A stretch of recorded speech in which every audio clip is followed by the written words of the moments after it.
When the last traces of the Dorset people faded into the Arctic snow, Greenland fell silent once more. For centuries, no smoke rose from its frozen shores. No sled tracks marked its tundra. The whispers of the Saqqaq and Dorset, those early masters of ice and endurance, lingered only in the relics they left behind. But silence in history never lasts forever. Because far across the Atlantic, in the storm-lashed fjords of Scandinavia, a new kind of explorer was rising. Warriors, traders, settlers, the Vikings. And soon, their longships would pierce that silence. Their journey would bring them face to face with a land the ancient world barely imagined, a realm of icebergs, walruses, and eternal night. And in that meeting, a new chapter of human endurance would be written. Welcome to Greenland, lost Arctic civilizations, the age of the Vikings, the continuation of our exploration into one of Earth's most remote frontiers. I'm your narrator, and this is Thugilan Arc Studio, where forgotten worlds come alive. If you haven't yet, hit that subscribe button, ring the bell icon, and step with us once more into the frozen past where history sleeps beneath the ice, waiting to be awakened. The silent centuries after the Dorset vanished around 500 AD, Greenland became a land of ghosts. For almost 300 years, no permanent culture is known to have lived there. The Arctic winds erased every trace of human song, leaving only scattered bones and abandoned stone rings haunting footprints of the people who had come before. It wasn't until the Thule migration centuries later that humans would once again set foot on this vast frozen island. The Thule ancestors of the modern Inuit came from the west, from what is now Alaska.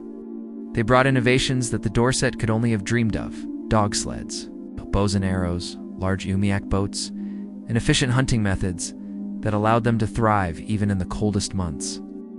But as the Thule slowly spread across the top of the world, another migration, one from the east, was also stirring. From the cold, wave-beaten coasts of Norway and Iceland, bold men and women were looking outward, not south, toward the known world, but west, toward the unknown. And it was here, across the dark waters of the North Atlantic, that their fates would meet. The Norse dream of the West to the Vikings.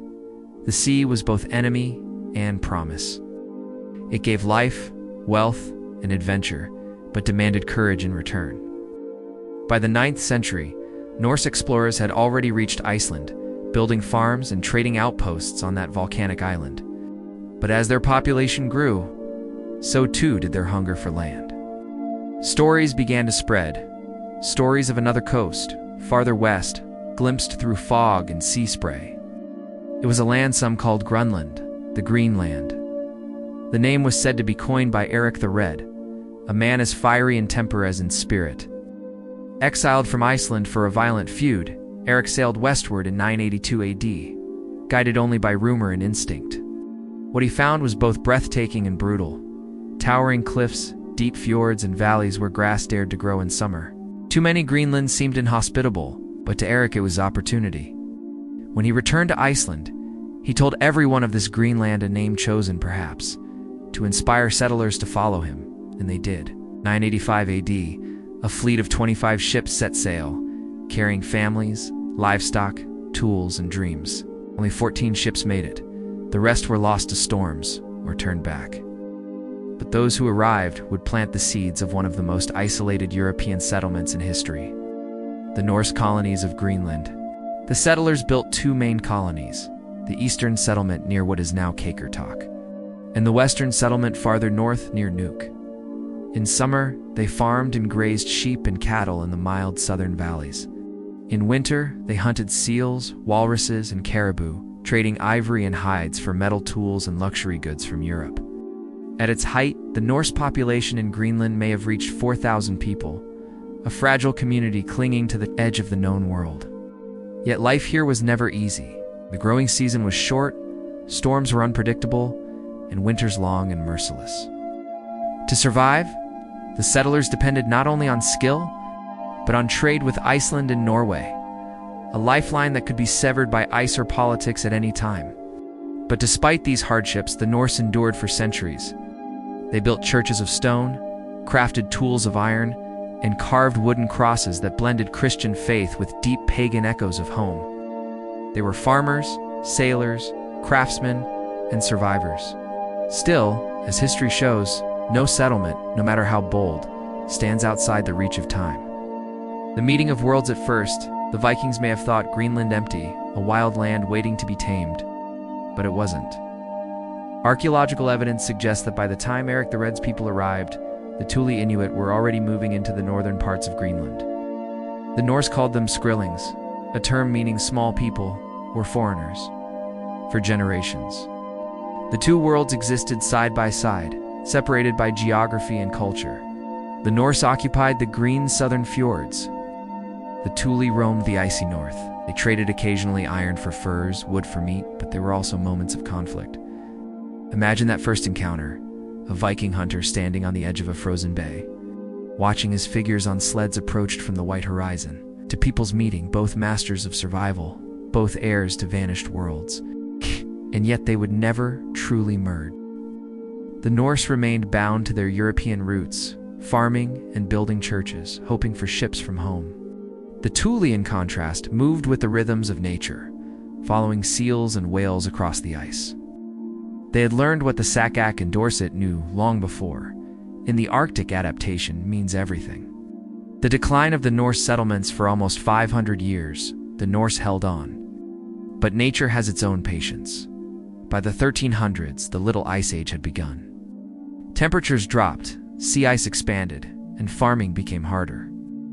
The grazing pastures shrank, and storms made sea travel perilous. At the same time, trade routes shifted. The once steady ships from Norway came less often. Isolation deepened. Archaeological evidence paints a grim picture. Smaller livestock, thinner bones, abandoned farms, even the mighty churches, once centers of community life, fell silent. By the 1400s, the western settlement had vanished completely. The eastern settlement lingered a few decades more before fading too. No one knows exactly what happened to the last Norse Greenlanders. Did they die out from starvation? Did they sail back to Iceland? Or were they absorbed into the Inuit communities, their descendants surviving in ways history never recorded? Ice. The ice keeps its secrets well. The return of silence once again, Greenland became quiet. The wind reclaimed the ruins, snow filled the stone halls, and the voices of both Norse and Thule faded into time. But the story of Greenland's lost Arctic civilizations, Saqqaq, Dorset, Thule, and Norse, is not one of tragedy. It's one of continuity. Each wave of people, each culture that rose, thrived and vanished, left something behind. A tool, a dwelling, a story. And through them, we see the unbroken thread of human courage, the will to live and adapt in one of the most hostile places on Earth. Their traditions, songs, and crafts carry whispers of those who came before, the hunters of Saqqaq, the carvers of Dorset, and the settlers who called this frozen world Greenland. We see that Greenland's story is not frozen, lives in every wind, every tide, every trace of human spirit that dared to survive here. Because history doesn't just belong to museums, it belongs to the explorers who seek it. When we left our story, the Norse farms of Greenland were fading beneath storms of snow and silence. But for centuries before that last hearth went cold, life along those frozen fjords had been a delicate balancing act between two civilizations, the Norse settlers and the Thule Inuit, both learning, adapting, sometimes trading, sometimes vanishing from each other's sight in the vast white wilderness. This is the meeting point of worlds, the moment when the spirit of Europe and the soul of the Arctic touched, collided, and changed one another forever. With spurs on the wind long before historians pieced the tale together, the Inuit had their own stories, legends of tall men in iron clothes, of ships with wings that came from the east, of strangers who built houses from stone instead of snow. To the Norse, the Inuit were Skrylings, the small ones, yet in truth, they were giants of adaptation. Imagine a clear northern night in the 12th century. The sea ice stretches to the horizon. On one side, a Norse family gathers inside a turf-walled longhouse, the glow of seal oil lamps flickering against carved crosses. On the other, an Inuit hunter checks his sled harness, preparing to follow a narwhal migration beneath the aurora. Two fires, two worlds, each burning against the same endless cold. Archaeologists have found traces of contact, pieces of driftwood carved in Norse style inside Inuit sites, and fragments of bone arrowheads buried in Norse middens. These are the fingerprints of encounters that were brief, cautious, and profound. Trade across the ice. At first there was curiosity. The Thule valued iron, which they could not smelt but prized for tools and weapon tips. The Norse craved walrus ivory, a treasure in medieval Europe. Somewhere along those frozen coasts, a quiet exchange began. Tusk for iron, fur for wood, survival for survival. But trust in the Arctic is fragile. One misstep, one misunderstanding could turn trade into conflict. A saga fragment tells of Skrylings who came in peace until a Norse weapon flashed. Another speaks of gifts exchanged on the beach before arrows darkened the sky. Whether myth or memory, both carry truth that coexistence at the world's edge was never guaranteed. The Viking Sea Road. For the Norse, Greenland was never the end of the world. It was a waypoint. Beyond it lay mystery, what they call Vinland, the land of meadows. Around the year 1000 AD, Leif Erikson, son of Erik the Red, sailed west from Greenland and reached the shores of North America, possibly Newfoundland. There the Norse found timber, grapes, and game. For a fleeting moment, Europe had touched the Americas nearly 5 centuries before Columbus. The Greenlanders were the bridge. Their harbors launched that voyage, their people carried the rumor home. But the Norse settlements in Vinland would never last. Too far, too few, too fragile. Still, the dream of Western lands burned quietly in Norse imagination, proof that even as Greenland froze, its people still looked toward the horizon. Faith in the frost. By the 12th century, Christianity had reached the edge of the Arctic.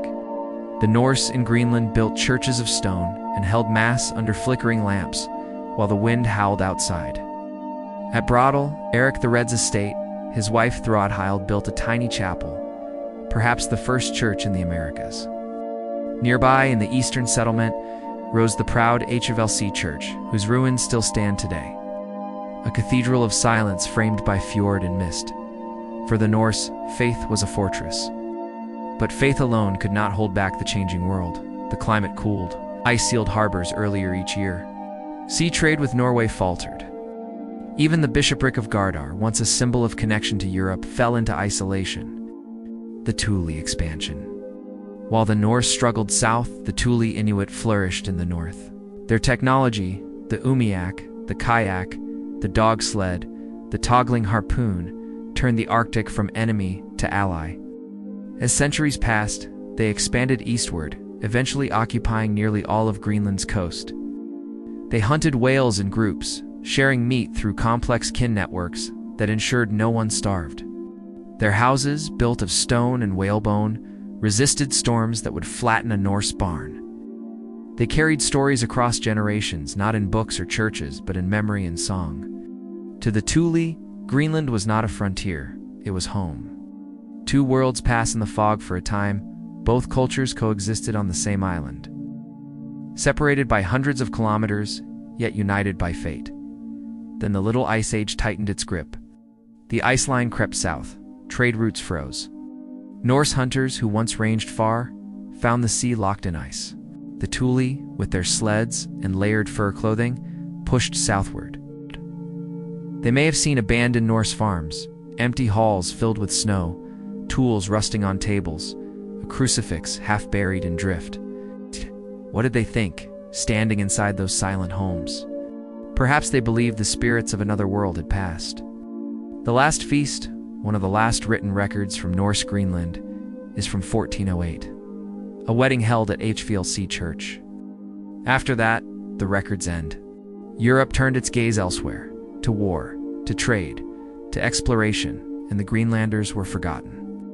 When later sailors came searching, they found only ruins, stone walls, collapsed roofs, bones of cattle long dead. The Norse were gone. It's echoes in the ice, yet, in a deeper sense, they never truly vanished. DNA studies have found faint traces of Norse ancestry among modern Greenland Inuit, suggesting that a few survived by joining Thule communities. Iron tools and Inuit sites and Norse carvings of Arctic animals hint that their worlds mingled in subtle ways. Even more enduring is the legacy of courage they shared, proof that humans, in every age, have dared to build lives where no one else would. Rediscovery and memory. Centuries later, European explorers would rediscover Greenland, astonished to find people thriving in what they thought an empty wasteland. They did not yet know they were meeting descendants of those ancient Arctic masters, heirs of the Thule who had learned, adapted, and endured. Archaeologists began unearthing the past piece by piece, a fragment of a comb carved from walrus ivory, a church bell cracked by frost, a child's toy sled frozen in permafrost. Each artifact was a voice returning from silence, and as the ice yielded its secrets, the story of Greenland's lost civilizations came alive again, not as isolated tales, but as one continuous human journey stretching across millennia. Legacy of the frozen frontier, the Saqqaq taught the first lesson: survival through simplicity. The Dorset added art and spirituality. The Thule mastered adaptation and community. The Norse brought ambition and faith. Together they formed the four pillars of Greenland's human saga, a mosaic of endurance set against one of Earth's harshest stages. Their stories remind us that civilization isn't defined by empire or wealth, but by persistence, by the will to light a fire in the dark and keep it burning, no matter the cold. So the circle closes. From the first hunters who crossed the ice in skin boats to the Vikings who raised churches of stone, each generation left footprints in the snow, footprints that the wind may erase, but history will never forget. Today, as scientists and storytellers, we stand where they once stood. We listen to the wind and hear echoes of oars, sleds, prayers, and laughter. Greenland's past is not buried. It is breathing through the people who still live there, through the ice that guards their memory, and through every explorer who dares to ask what came before. The Arctic horizon burned gold that summer day when Erik the Red's ships first sighted the serrated peaks of Greenland. The icy land shimmered in a misty halo, its fjords glowing under the long northern sun. Behind them lay exile, blood feuds, and the wrath of Iceland's lawmen. Ahead, a land unnamed, untamed, waiting to be claimed. Erik, son of Thorvald, was a man carved by fate and fury. Banishment had driven him west further than any Norseman before him dared to sail. The sagas say he left with nothing but courage, vengeance, and a few ships filled with dreamers, criminals, and the desperate. What they found was more than land. It was survival written in ice. They called it Greenland, a name chosen with cunning. Erik knew that words could seduce settlers as much as fertile soil. A green land, he told them, though what he saw was a world of ice, stone, and wind. But he believed in destiny, and the gods, he thought, might favor bold men with deceptive names. When the Norse landed at Braidali, Erik's chosen home in the southern fjords, the place greeted them not with hostility, but with silence. The air was thick with the scent of salt and tundra moss. The cliffs echoed like old drums. They built their turf houses with walls thick as a man's arm, roofing them with grass and patience. Smoke from whale oil lamps curled through the air as the Norse carved out a small piece of Europe on the edge of nowhere. But beneath their boots, beneath the soil they tilled, and the stones they laid, lay the memory of another people. The ghosts of the Dorset, the carvers, the seal hunters, the children of ice, slept in that same earth. When Erik's settlers plowed the tundra, they unearthed strange figurines and ancient spearheads, relics of hands long vanished. The Norse, proud and Christianizing, dismissed them as curiosities, calling them skrylings, a word of contempt, yet fear. Because somewhere beyond the fjords, beyond the reach of their iron blades and wooden crosses, the Inuit world was awakening. For the Norse, the first century in Greenland was one of balance. They thrived, or so it seemed. They raised cattle, sheep, and goats, traded walrus ivory with Europe, and built churches of stone in honor of saints who never felt cold. The settlements at the eastern and western shores became the outermost frontier of Christendom. But this success came at a price. Greenland's climate was already shifting, the onset of what we now call the Little Ice Age. Summers grew shorter, winters longer and crueler. The pastures shrank, the sea froze earlier each year. The Norse adapted, but their European habits, their herds, their farming, strained the land. And yet they endured, because endurance was the Norse way. When Leif Erikson, Erik's son, set sail westward, his ambition carried him even further. Guided by tales of mysterious lands beyond the horizon, he crossed the Davis Strait, reaching what we now call Newfoundland, Vinland. For a brief time, the Norse world touched North America. They built a settlement there, likely near Lonso Meadows. It was small, fragile, short-lived, but it marked a new chapter in human exploration. Europe had reached the New World not by accident but by purpose. Still, Greenland remained their true frontier. For generations it flourished quietly. Churches multiplied. Ivory and furs flowed to Norway. In return, they received wood, iron, and wine. It was a fragile loop, a lifeline across a sea of storms. But storms do not last alone. They bring silence in their wake. By the 13th century, that silence began to deepen. The sea grew crueler, icebergs crowding the routes to Norway. Fewer ships came. Fewer traders risked the crossing. Isolation crept like frost into every home. The Greenlanders clung to faith. The great cathedral at Garhar still rang its bells, but fewer and fewer answered. Then came the Inuit, the Thule people, the new masters of the Arctic. They had followed the seals, the whales, and the cold itself. They were the true children of this land, born for it, molded by it. When the Norse first met them, they saw the old ghosts of the Dorset reborn. But these were no mere ghosts. They were powerful, skilled, and thriving. They rode the frozen wind with dog sleds. They hunted with bows of bone and sinew. They built homes of snow and skin that kept them warm where Norsemen froze. The sagas record their encounters cautious, curious, and then fearful.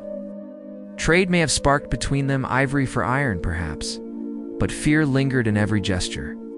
The Norse called them skrilling still, and the word carried the weight of misunderstanding.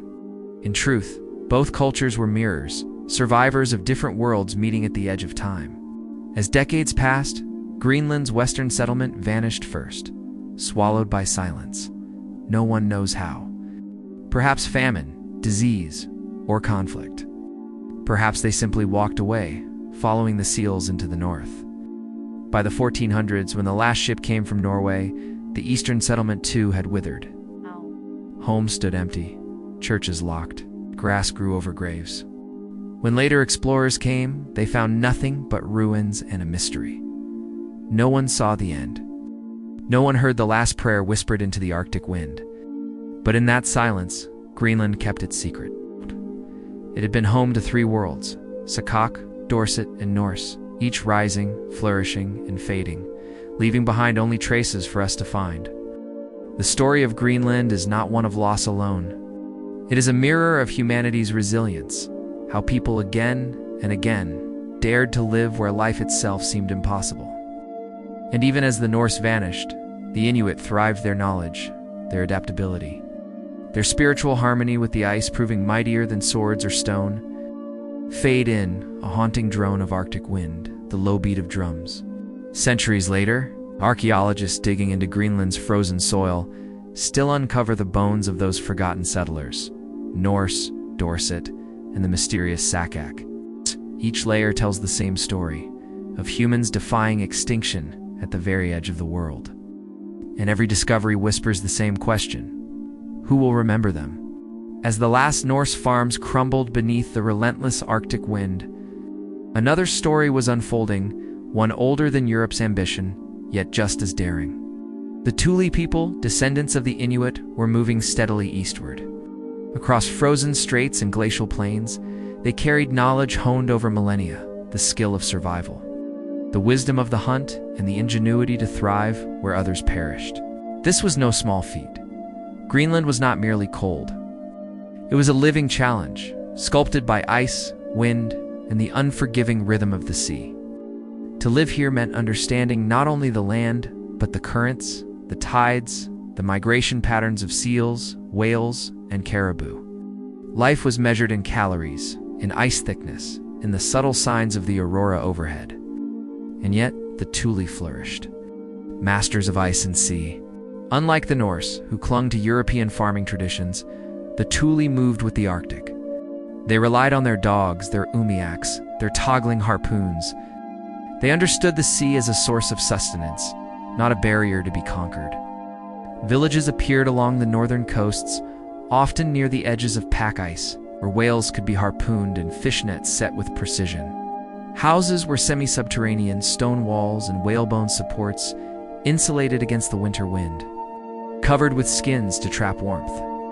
In these communities, the rhythm of life was dictated by nature. Summer meant hunting seals, fishing in open waters, and gathering driftwood for winter fires. Winter meant following the movements of caribou, storing food meticulously, and maintaining social bonds within the small but resilient communities. The Thule also carried stories passed orally through song and legend of previous peoples, the Saqqaq, the Dorset, and the Norse. These stories were more than myths. They were lessons encoded in memory, guiding each generation to survive where survival seemed impossible. Encounters and exchanges. When the Thule began expanding southward, they entered regions once occupied by Norse settlers. Ruined farms, abandoned churches, and scattered iron tools dotted the landscape. The Thule, with their adaptability, incorporated these remnants into their lives, using abandoned buildings for shelter, scavenging metal for tools, and learning from the knowledge embedded in the land. This was a meeting not of equals, but of continuity. The Thule were inheritors of all that had come before: the ingenuity of Saqqaq hunters, the artistry and spirituality of the Dorset, and the ambitious survival strategies of the Norse. By the time European explorers returned in the 18th century, it was the Thule descendants who still thrived in the harshest regions of Greenland. Art, spirituality, and innovation. The Thule, like the Dorset before them, expressed themselves through art. Carvings of polar bears, walruses, and human figures suggest ritualistic and symbolic practices. Masks, sometimes grotesque, sometimes abstract, were used in ceremonies to ensure hunting success or to honor the spirits of animals. Every object held significance, a testimony to their intimate bond with the environment. Technologically, the Thule perfected tools that had evolved for thousands of years. The toggling harpoon ensured a successful seal or whale hunt. The kayak allowed silent movement over treacherous waters. The umiak carried families and supplies across ice-choked fjords. These were not primitive tools. They were highly specialized solutions, each honed to Arctic extremes. The Thule also had social structures that reinforced survival. Knowledge was shared communally. Hunting expeditions were group endeavors. Children learned skills from a young age. Storytelling preserved both history and practical guidance. Their society was not merely surviving, it was thriving in the very cradle of harshness. Clash of worlds, Norse and Thule. Though the Norse settlements eventually disappeared, evidence suggests that some interaction persisted for decades. Trade may have continued sporadically. Conflict likely flared at times, especially over access to resources. What the Norse, isolated and tied to European practices, could not compete with the Thule's mastery of the Arctic. The Thule's advantage lay in adaptability. While the Norse needed imported goods, the Thule could make do with what the land and sea provided. They understood the subtle cycles of the Arctic, when the sea ice would form, where the seals would migrate, how to store food for winters that could last 8 months. Their knowledge was life itself, refined through centuries of trial, error, and survival against extreme odds.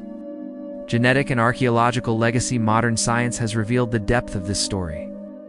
DNA extracted from ancient Thule remains confirms continuity from earlier Paleo-Eskimo populations. Archaeological digs uncover settlements layered atop one another, showing centuries of adaptation, migration, and evolution of technique. From Saqqaq to Dorset to Thule, we can trace a continuous thread, a living narrative of human ingenuity stretching across for millennia. Every tool, every carving, every dwelling tells a story. And in a land as unforgiving as Greenland, survival was not enough. Excellence was required. The Thule's art, technology, and social cohesion ensured that they didn't merely exist, they thrived. Bridging past and present today, Greenland's modern Inuit communities carry forward this legacy. Traditional hunting methods, knowledge of seasonal patterns, and storytelling practices all echo the ingenuity of the Thule. Archaeologists and historians uncover artifacts frozen in time, reminding us that these ancient peoples were not static, they were adaptive, creative, and remarkably resilient. The Thule also demonstrates the continuity of human experience in extreme environments. Across centuries, the same challenges faced by the Saqqaq, Dorset, and Norse were met, again and again, with intelligence, cooperation, and innovation. The lessons of the Arctic are clear. Adaptability, respect for the environment, and communal knowledge are essential for survival. A land that shapes its people, Greenland is not merely a backdrop to human history, it is an active participant, shaping cultures, technologies, and survival strategies. The landscape demanded ingenuity. The ice forced adaptation. The sea taught patience. And those who listened, learned, and respected its rhythms endured, leaving a legacy that continues in the present. From Saqqaq hunters crossing glaciers, to Dorset carvers and their symbolic art, to Norse settlers daring to farm beyond the edge of Europe, to Thule Inuit mastering the Arctic, each civilization contributes a chapter to Greenland's epic story. The Arctic may appear silent, but its silence is deceptive. Beneath the ice, in the soil, and in the fjords, the whispers of those who came before still speak. The Thule ascended not just as survivors, but as keepers of a tradition that spanned millennia. They carried forward the lessons of the land, preserved the wisdom of ancestors, and transformed survival into mastery. Because history is not frozen. It is alive, flowing through those who remember, those who explore, and those who dare to uncover the secrets of the past. Centuries had passed. The once bustling Norse settlements lay silent under snow and ice. The Thule had spread across Greenland's northern reaches, their knowledge preserved in stories, tools, and traditions. And the Saqqaq and Dorset, the earliest footprints in this frozen land, had become whispers beneath millennia of ice. Yet, the world beyond Greenland had not forgotten. Curiosity, ambition, and the thirst for knowledge would bring explorers back to this vast icy island. And with their arrival, the lost civilizations of Greenland would awaken once more in the minds, tools, and artifacts they left behind. The European rediscovery by the 18th century, Greenland had become a point of interest for European powers. Whalers, missionaries, and explorers arrived, navigating ice-filled waters to reach communities that seemed as timeless as the glaciers themselves. They recorded observations of the Inuit, their dwellings, hunting methods, and customs, yet also stumbled upon ruins of the vanished Norse settlements. Church foundations, stone walls, and tools told stories that had long been forgotten. One of the earliest systematic records came from Danish missionaries who sought both to convert and to understand. They documented Inuit language, hunting techniques, and oral history, inadvertently preserving the cultural memory of Greenland's peoples. These missionaries were often the first outsiders to recognize that Greenland's present was inseparable from its past. Archaeology awakens the past. The 19th and 20th centuries brought archaeology to Greenland. Scholars and excavators began carefully unearthing sites across the eastern and western settlements. Stone foundations, tools, carvings, and even the remnants of church walls emerged from the snow. Archaeologists discovered Norse iron nails, ivory fragments, and everyday tools, revealing the harsh reality of life at the edge of the world. Norse Greenlanders were farmers, but their diet was largely dependent on hunting and fishing, evidence of adaptation to the Arctic environment. Their isolation meant innovation was limited, yet the Norse endured for centuries despite a climate increasingly hostile to European methods of agriculture. In northern regions, Thule settlements yielded a different story. Kayaks, umiaks, toggling harpoons, and other sophisticated hunting implements demonstrated their mastery of the Arctic environment.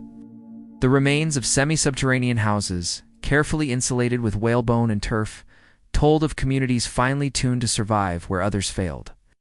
And beneath it all lay the faint traces of even older peoples, the Saqqaq and Dorset. Ancient tools and art forms revealed that Greenland had been home to humans for thousands of years before the Vikings ever set sail westward.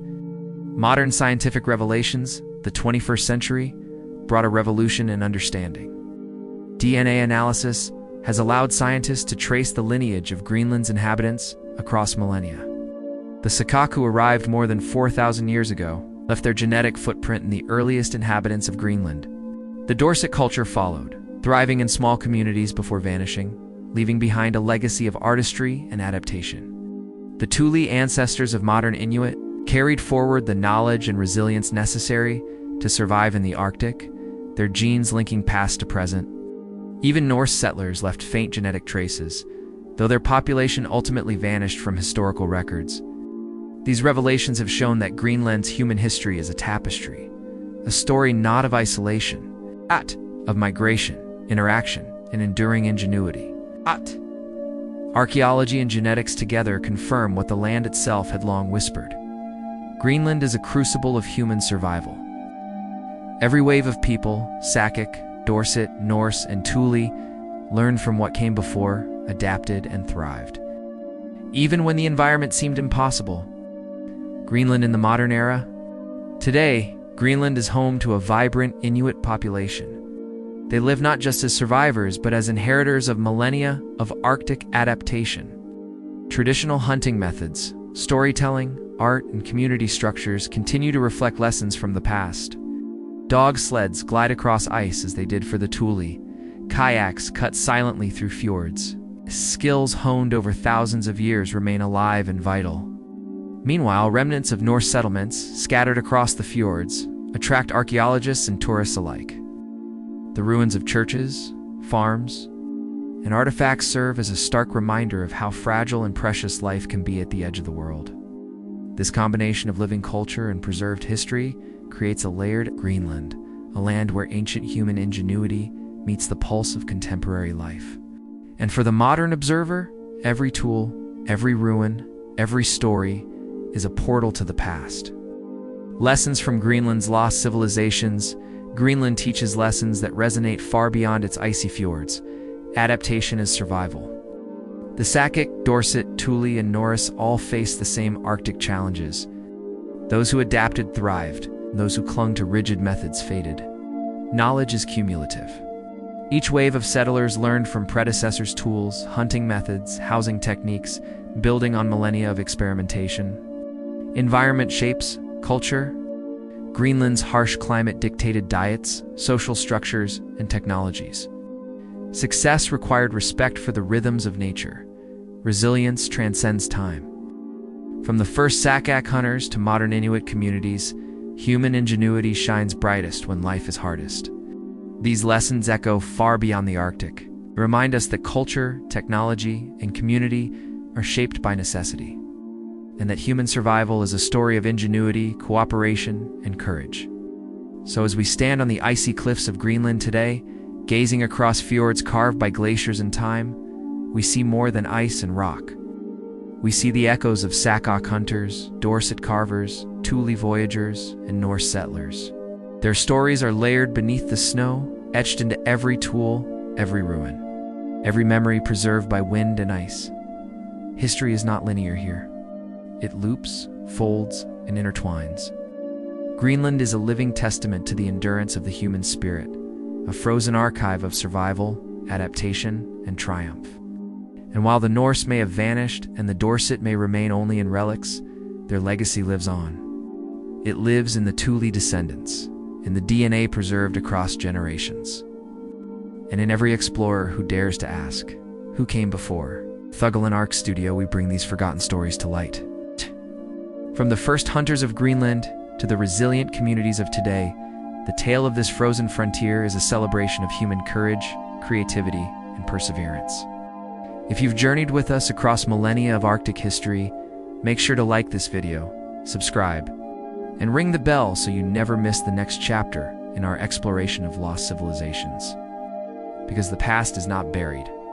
It waits beneath the ice, in the wind, in every heartbeat of Greenland's living history, calling us to remember, to honor, and to explore.